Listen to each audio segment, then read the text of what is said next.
बच्चों, स्वागत है आपका मेरे यूट्यूब चैनल पे। आज हम डायरेक्टरेट ऑफ एजुकेशन की क्लास 7 की वर्कशीट 26 डिस्कस करेंगे, जिसका सब्जेक्ट है सोशल साइंस। डेट है बच्चों इस वर्कशीट की 18 जनवरी 2021। यहाँ पर आप अपना नाम लिखेंगे, यहाँ पर आप अपने क्लास टीचर का नाम लिखेंगे।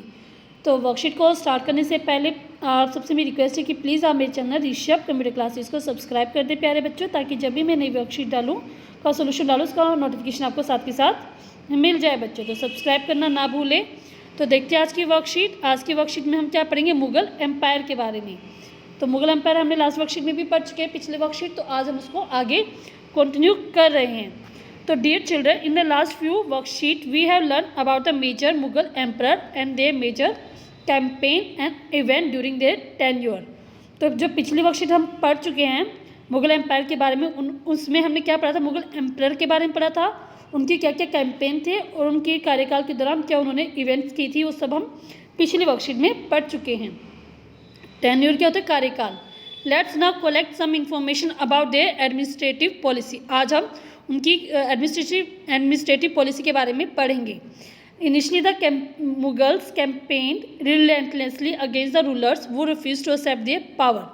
तो आरंभ में क्या हुआ, जो मुगल थे उन्होंने मतलब रिलेंटलेसली बहुत ही उत्साहपूर्वक से उत्सुकतापूर्वक से उन शासकों के विरुद्ध काम किया जो उनकी पावर को एक्सेप्ट नहीं कर रहे थे। As the empire expanded to encompass different regions the Mughal recruited diverse bodies of people.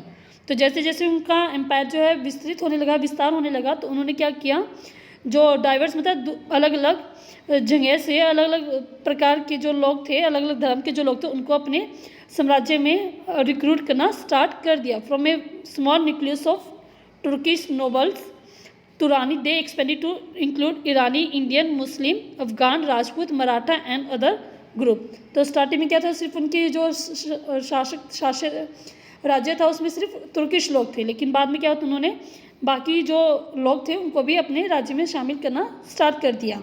Those वो ज्वाइन मुगल सर्विस वर इनरोल्ड एज मनसबदार।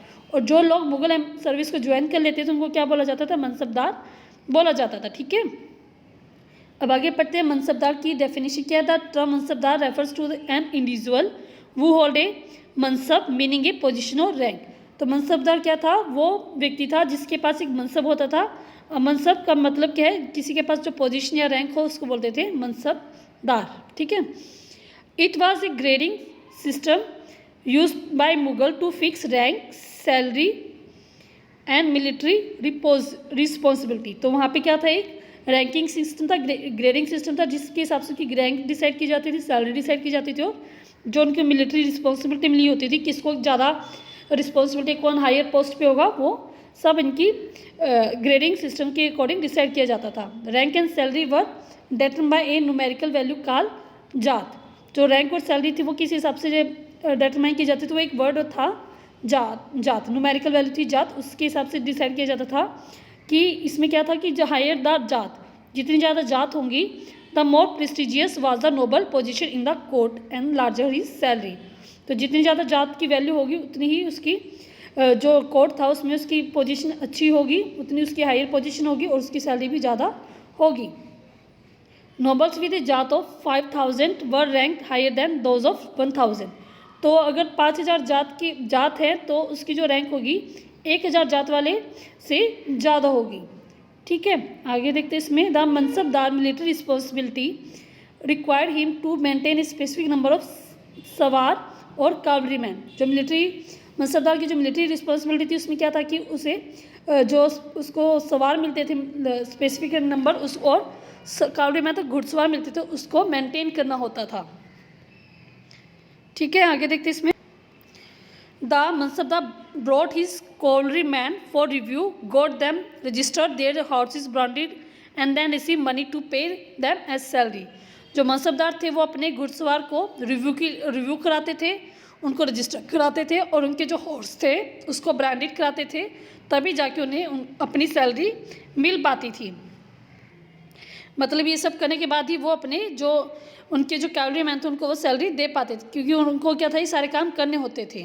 और जो मनसबदार थे receive their salary as revenue assigned called jagir. जो मनसबदार थे उनको अपनी सैलरी किस फॉर्म में मिलती थी, जागीर की फॉर्म में मिलती थी।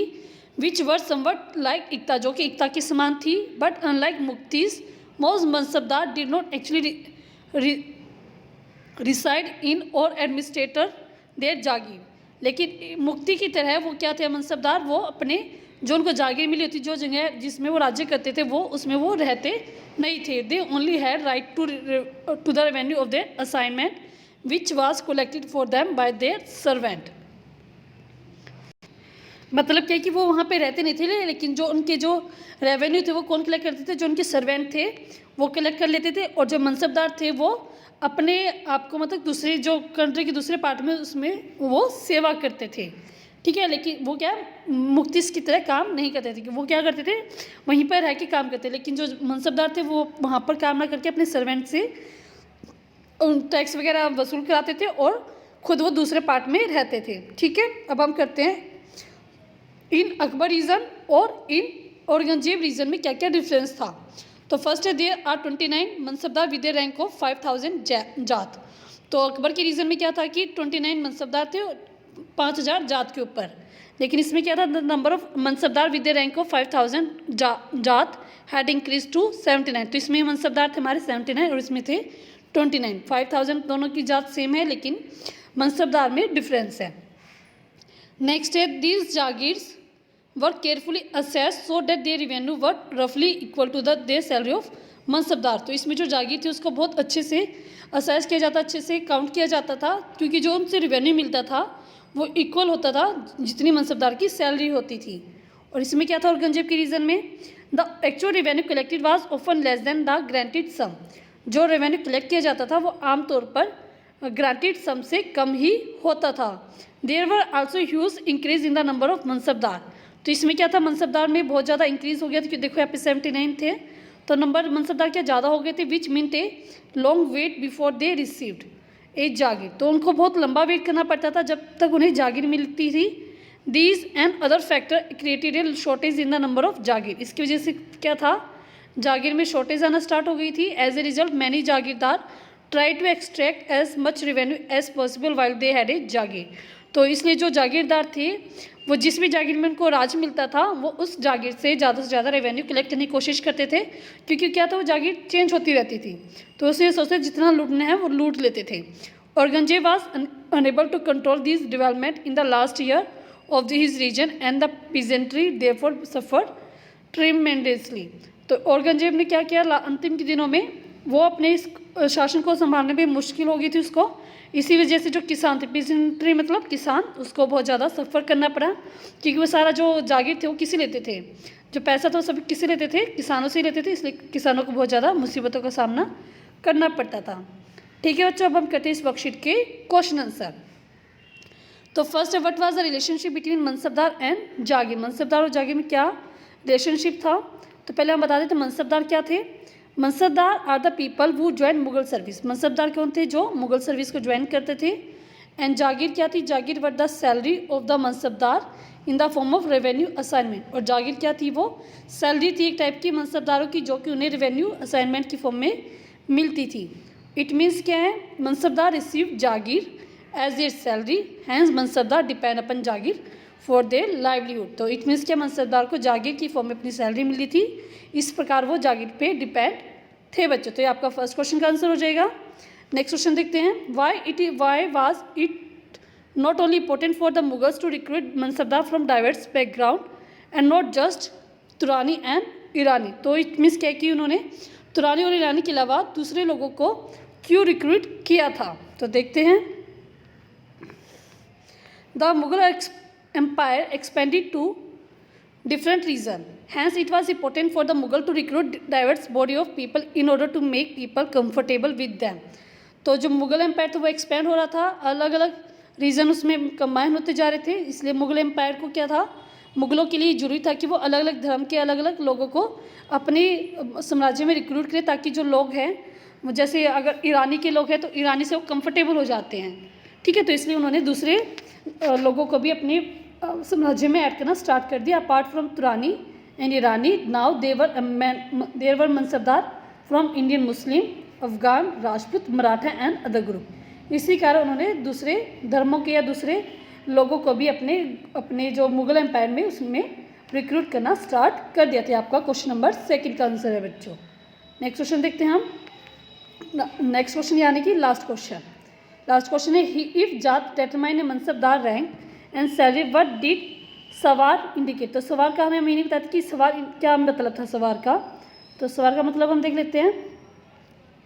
Mansabdar receive their salary as revenue assignment known as jagir. तो इसको हम जागीर कहते थे, लेकिन हमें इसमें क्या पूछा है सवार का मतलब। तो सवार बताती हूँ मैं आपको। तो सवार की डेफिनेशन है बच्चों हम देखते हैं। सवार was the count of horsemen that were to be maintained. Sawar were the count of horsemen that were to be maintained. The actual number of horses that had to be maintained in is a different and interesting story. तो सवार क्या था, एक count था horseman की जिनको maintain करना होता था। तो आप इसकी डेफिनेशन इसको यहाँ से लेकर आप क्या करेंगे, आप यहाँ से लेकर इसका क्वेश्चन यहाँ तक लिख लेंगे। तो आपका थर्ड क्वेश्चन का आंसर ये हो जाएगा। ठीक है बच्चों, ये वाला रहने देना, आपको ज़्यादा बड़ा हो जाएगा आपकी, इसलिए मैं कटवा रही हूँ। वैसे ये भी ठीक है इसमें, तो आप सिर्फ यहाँ से लेकर यहाँ तक लिखेंगे। ठीक है, तो पूरी वर्कशीट बच्चों हमारी कंप्लीट हो गई है। तो अगर आपको वर्कशीट अच्छी लगी है, समझ में आई है, तो आप इस मेरे यूट्यूब चैनल को सब्सक्राइब कर दें, ताकि जैसे मैं वीडियो डालूँ उसका नोटिफिकेशन आपको साथ के साथ मिल जाए। जैसे आप सब्सक्राइब करेंगे तो आपको सब्सक्राइब आइकन ब्लैक हो जाएगा, आपको 3 ऑप्शन मिलेंगे और पर्सनलाइज्ड, एंड आप ऑल पे क्लिक करेंगे तभी आपको मेरी सभी वीडियो के नोटिफिकेशन मिल पाएंगे। लाइक कर दे अगर वीडियो अच्छी लगी, सब्सक्राइब कर दे, शेयर कर दे अगर आपको, ताकि आपके जो दोस्त हैं वो भी इस वीडियो की हेल्प से अपनी वर्कशीट कंप्लीट कर पाए। कमेंट करके बताएं कि आपको वीडियो कैसे लगी बच्चों। थैंक यू बच्चों, हैव ए नाइस डे।